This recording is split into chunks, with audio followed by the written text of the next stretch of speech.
acho que o IAB tem essa coisa de revolução cultural, revolução das ideias, sabe? Todo arquiteto tem um pouco de anarquista dentro deles.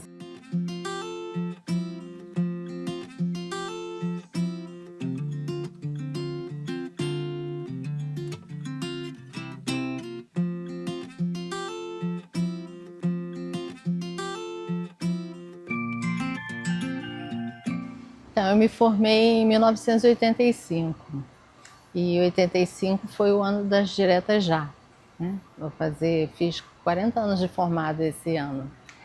Então você imagina a efervescência, né, da sociedade naquele clima de direta já, de conclusão de um período escuro, né, da participação da vida democrática do país.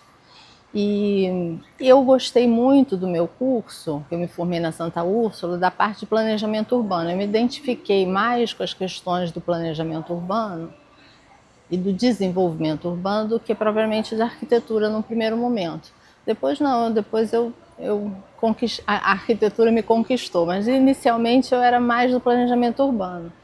E assim que eu saí da faculdade, eu fui a uma premiação do IAB no MAN e conheci um colega arquiteto que conduzia os trabalhos da comissão aqui no IAB, que não era aqui, era na sede lá da São Borja, do centro da cidade.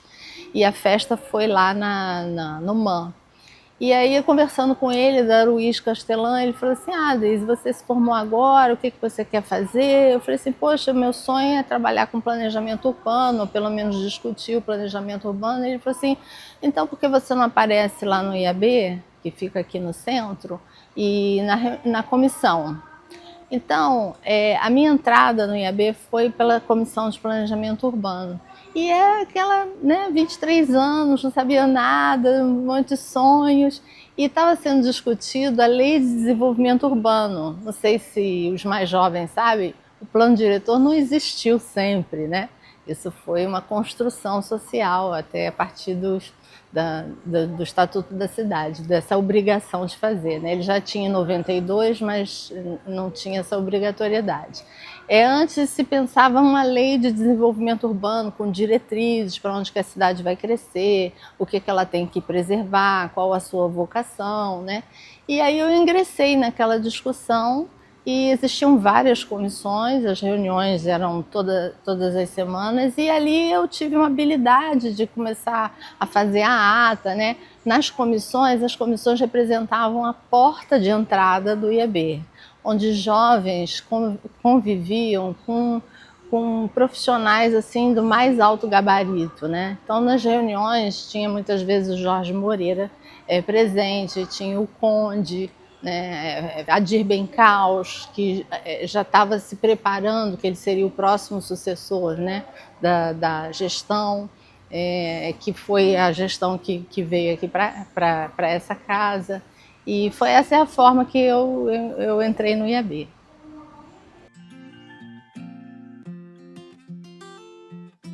Essa sede foi conseguida, né, lá na gestão do Adir. Ele realmente tem esse louro, ele e toda a equipe que ele montou e as articulações, né?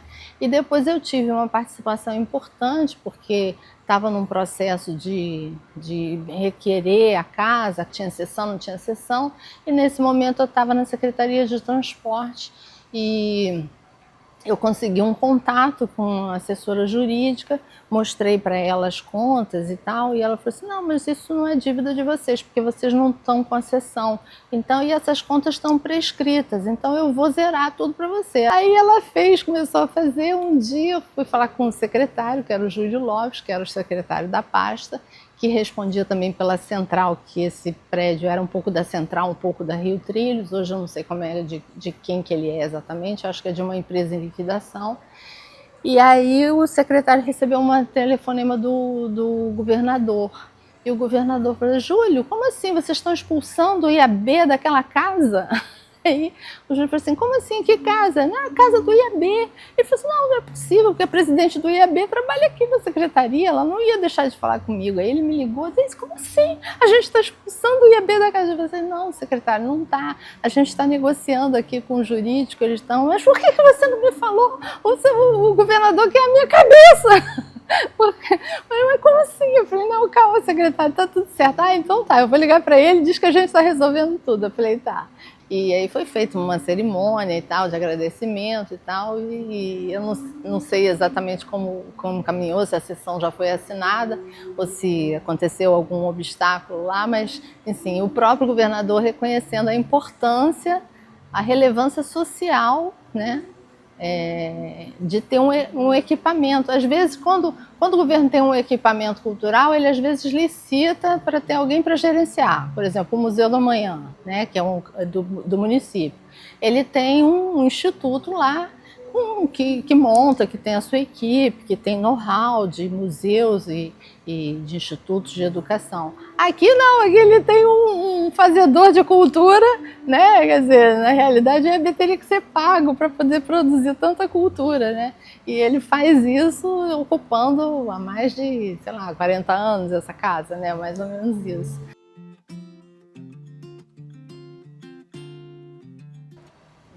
Sim, eu acho que esse é o papel principal do IAB, né? Porque a arquitetura é a cultura, né? E a arquitetura está correlacionada com artes, com semiótica, com filosofia, com psicanálise, né? Com socialismo, com idealismo, com uma série de correntes do pensamento, né? Então, uma das grandes contribuições é o concurso público de projetos, que é o instrumento, ele faz parte de uma das formas de licitação, ele está presente na lei de licitações, ele é uma licitação especial porque ele tem uma natureza de objeto a ser avaliado que não é plenamente quantitativo, que tem um pouco de subjetivo, né? Então tem parâmetros, tem área construída, mas tem um plus, né? Que ele requer um júri especializado. E nesse caso, o IAB ele faz parte do conjunto da UIA, né? Ele é um membro da UIA, que é a União Internacional dos Arquitetos, e a UIA, por sua vez, ela é um órgão também vinculado à ONU.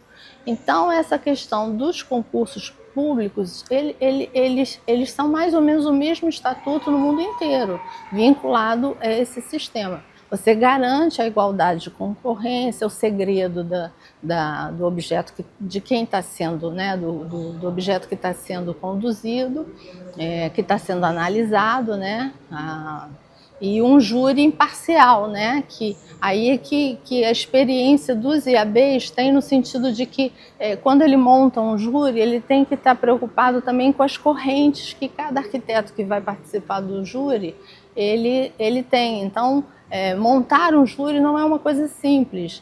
Se você jogar todo mundo na mesma corrente, você quase que está antecipando o resultado daquilo. Então você procura uma pessoa de uma corrente, outra de outra, para você promover o debate.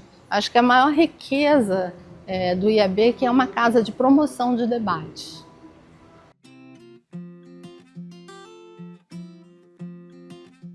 Então, né, depois que eu fui do Conselho Deliberativo, eu fui da diretoria, né? E foi a primeira gestão aqui nessa casa.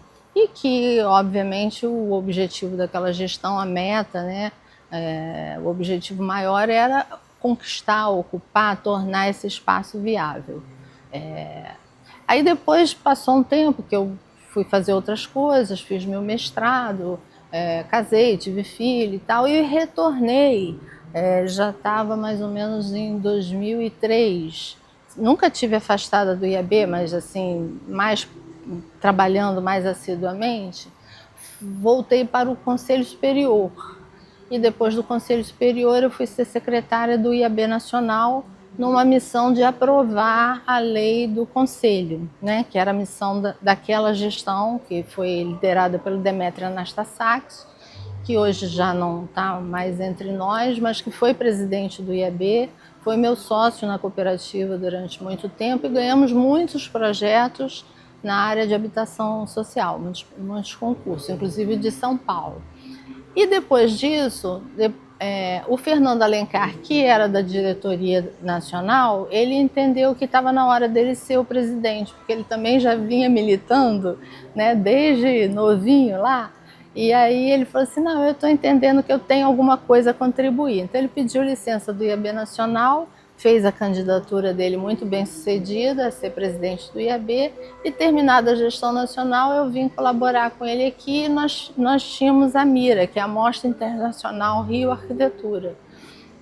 A gente tinha uma coleção de exposições, algumas da Bienal de São Paulo, e a gente promoveu vários eventos, tanto aqui no IAB quanto em outros centros culturais. E nesse momento tinha umas arquitetas que nos ajudavam a fazer os layouts e a gente entendeu que precisava criar um painel explicando o que era aquela arquitetura para o não arquiteto. E foi uma experiência interessante porque a gente assistia, no dia dos eventos maiores vinham muitos arquitetos, alguns já tinham visto aquela exposição em São Paulo e como saía no jornalzinho, né, saía publicado como um evento, o espaço do IAB está aberto, muitas famílias da região, muitas pessoas usavam isso aqui como um programa, vou assistir a exposição do arquiteto, tal, assim, lá no IAB. E era interessante que eu recebia como retorno, muitas vezes, que aquele quadro inicial, onde a gente explicava o que era, qual era o diálogo que aquele arquiteto estava tendo com outros movimentos, qual era o avanço tecnológico, o que ele queria expressar naquela obra que ele tinha feito, o papel da luz naquela obra, o papel do concreto, o papel do material que ele usou, enfim. Eles diziam assim, é engraçado, eu achava que eu não entendia nada de arquitetura. Mas depois que eu li esse painel e fui visitar a mostra, eu achei que eu entendi alguma coisa. E aí a gente teve uma discussão, tinha um diretor, meu diretor Jorge Costa, ele é arquiteto, mas ele também milita em outras áreas assim, de artes, escrita, literatura, cinema. E ele falou assim, Deise, eu acho que a gente tem um papel aqui. Ele trouxe muito, o filme dos irmãos Roberto foi lançado, a primeira sessão foi fechada aqui para os arquitetos. E ele me dizia assim, Deise, a gente tem um papel aqui de criar um método para a produção de público. É como se a gente tem essa missão cultural de treinar o olhar das pessoas que não entendem. A arquitetura é um objeto difícil de ser analisado, não é simplesmente olhei, gostei, não gostei, gosto do moderno, não gosto do moderno, mas mais importante do que gostar ou não gostar é saber o que aquela obra ali está te dizendo, ela está dialogando com quem, seja em tecnologia, seja em expressão arquitetônica, né? Então, isso eu acho que foi uma marca da minha gestão. As exposições que a gente fez, a gente passou a adotar isso, um painel, e a gente tinha esse retorno do público, sabe? De que eles se sentiam acolhidos e passavam a entender, saindo daqui, entendendo um pouquinho mais de alguma coisa que eles achavam que não entendiam nada. Eu acho isso bárbaro.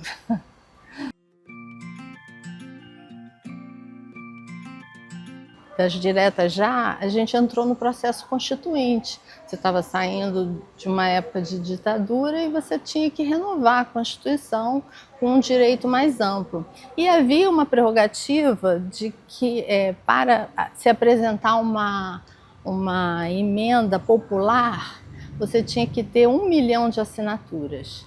Então aconteceu uma aliança entre várias instituições de arquitetura e de engenharia. Aqui no nosso meio foi entre Clube de Engenharia, IAB e sindicato, junto com as lideranças dos movimentos populares. Porque não sei se você lembra, a década de 80 foi uma crise do capital mundial, né? Não foi marolinha, muito desemprego, muita empresa fechando e ao mesmo tempo aconteceu um fenômeno no Brasil que foram os movimentos sociais urbanos. E, e esse grupo que estava chegando no IAB, ele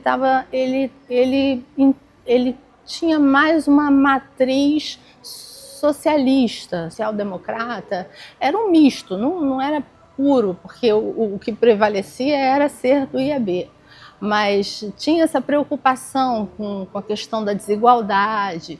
Então a gente trabalhou nessa conexão com as organizações sociais, com as organizações técnicas, que foram dando forma para uma emenda popular que resultou no artigo 181 e 182 da Constituição, onde abre-se o espaço para a reforma urbana, para o direito à habitação, para o direito à cidade, né? E que anos mais tarde, acho que mais de 11 anos mais tarde, veio ser regulamentado pelo Estatuto da Cidade, que hoje regulamenta os planos diretores, né?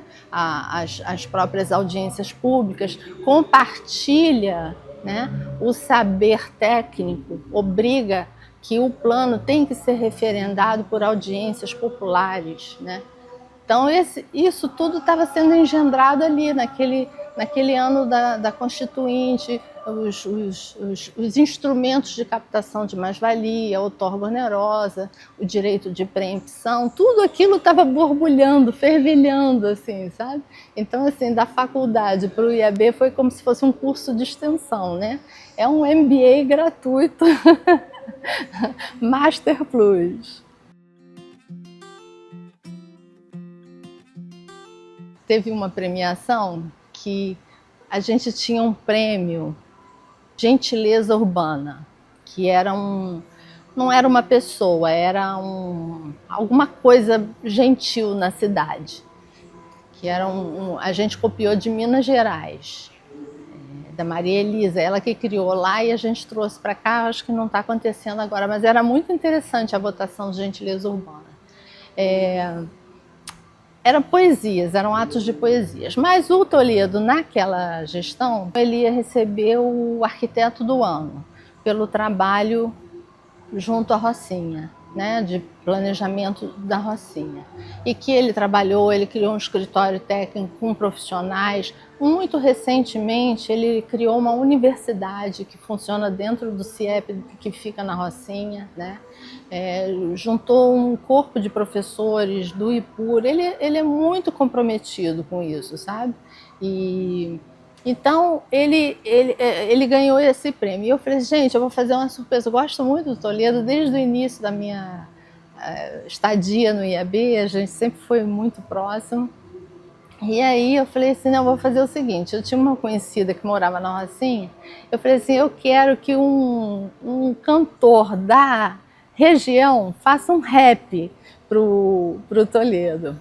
E aí eu fui lá meia-noite, num bar lá que marcou, o rap chegou, o rap tava bombando lá, eu nem me lembro o nome dele, mas ele tava gravando CD, tava fazendo música, um monte de coisa, tinha já empresário, coisa. Eu falei assim, olha só, eu vou te pedir o seguinte, você tem que fazer um rap para o Toledo. Ele, o Toledo do plano diretor, adoro ele, o pessoal daqui adora ele é maravilhoso. Aí eu falei, então tá, então você pensa aí o que você pode falar e você vai entrar na festa. Gente, chovia cântaros. A obra do telhado ainda não tinha sido feita, né, que foi feita recentemente, chovia dentro da sede, sabe? A cidade toda. E aqui, a Rocinha veio para cá, porque aí foi divulgado lá dentro. Tinha 650 pessoas dentro dessa casa. Aí quando chegou lá, ele atrasou, ele se perdeu e tal, e eu falando com a esposa dele, com o taxista, até o taxista eu mandei lá para pegar ele. Daqui a pouco ele entra cantando um rap totalmente surpresa. O Toledo chorou, se acabou de chorar, ele falou assim, nossa, que festa maravilhosa, foi lindo, foi realmente muito lindo. Uma expressão cultural, uma um amor, né? Uma explosão de energia, né? E pelo quê? Pelo planejamento urbano, pela forma de estar fazendo o planejamento urbano, por levar para uma comunidade sonhos que eles, né, nem pensavam em aspirar e de repente saíram dali capacitados, não como pedreiro, não como o cara que assenta bem um azulejo, mas como planejadores, quase como urbanistas, né, urbanistas locais, né. Eu sinto que o IAB ele conseguiu construir ao longo da sua história centenária uma forma intrínseca de debate, de exploração das contradições e de posicionamento. Então o IAB é um farol. Ele é um farol. Durante a década, aquele primeiro momento que a gente estava muito conectado com a sociedade, lá no início da minha carreira, a sociedade direto mandava direto carta à comissão ou carta ao presidente para estudar determinado empreendimento que ela achava que estava inadequado ou uma carência de determinado serviço que ela estava precisando. E aí a diretoria dividia aquele assunto entre as comissões, trazia, né, como eu já tinha falado anteriormente, trazia para o Conselho Deliberativo. O Conselho Deliberativo enriquecia com uma série de questões, como conduzir, como apresentar, como abordar, com quem falar, o que precisava pesquisar mais, qual a linha que tinha que se tomar, que documentos deveria ser. E virou assim, até as comissões passaram a ser pareceristas, era quase como se fosse um trabalho de perícia, sabe? A coisa foi se aprofundando, e aí sim o IAB, quando ele trazia a posição, ele traz uma posição serena e convicta, porque como ele tem esse espectro de todo tipo, o que nos une é arquitetura e urbanismo, então você tem pessoas mais de uma linha ideológica, de outra ideológica, e aqui o que prevalece é a arquitetura. E aí você tem esse debate permanente e você chega... Tinha um arquiteto em São Paulo que falava sempre, nas nossas reuniões de Conselho Superior, Miguel Pereira, ele dizia assim, gente... A gente aqui se odeia, a gente se mata, depois a gente se ama, a gente se abraça, a gente chora, a gente bebe, a gente dança. Existe nesses 5 dias de Conselho Superior uma inteligência emocional que paira sobre nós. E a gente sempre chega a uma coalizão, sempre a gente chega a um denominador comum, alguns perdendo um pouco, outros perdendo um pouquinho mais, e cedendo e chegando naquele bem comum. Então eu uso as palavras de Miguel Pereira, que também infelizmente já não está mais entre nós, e deixou essa lição, que quando o IAB se posiciona, depois desse processo de reflexão, ele ganha, né? A decisão dele tem uma inteligência emocional que reflete todos os olhares, né? Então eu acho que é muito importante para a sociedade que o IAB se posicione perante as questões, porque ele sente que tem alguém olhando para a coisa pública, sabe? Acho que hoje o Ministério Público, pelo lado jurídico, acaba que rouba um pouco essa cena, né? Mas é totalmente diferente. Eu acho que sempre vai ter espaço para o IAB falar da cidade de uma forma única.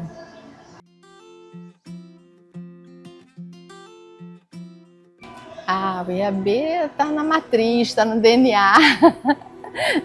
Está no DNA.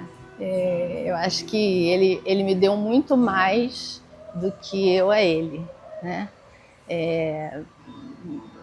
Essa questão do debate passou a ser um condutor, assim, sabe, na minha carreira. Então tinha uma época que eu estava liderando a Agência Metropolitana de Transportes Urbanos, e aí vinham vários secretários da região metropolitana falando de mobilidade, de BRT, de expansão do metrô e tal. E aí tinha aquela fala assim, aí no final saía lá um resumo e tal, e eu chegava com o meu grupo e falava assim, ó, amanhã vai acontecer isso assim, assim, não é nada disso. Eu percebia esse olhar aqui, eu percebia aquele cochicho ali, dizia que no dia seguinte nas páginas do jornal tinha aquilo que eu falei. Aí o pessoal falou assim, você é bruxa. Eu falei assim, não sou bruxa. Eu aprendi a ler reunião, né? Existe um know-how, é como, retornando aqui Vicente Loureiro, é uma casa de lideranças, sabe? É isso que ele trouxe para mim. Eu acho que ele traz isso para todo mundo que passa por aqui, seja presidente ou não, qualquer atividade, existe espaço aqui para você fazer e liderar.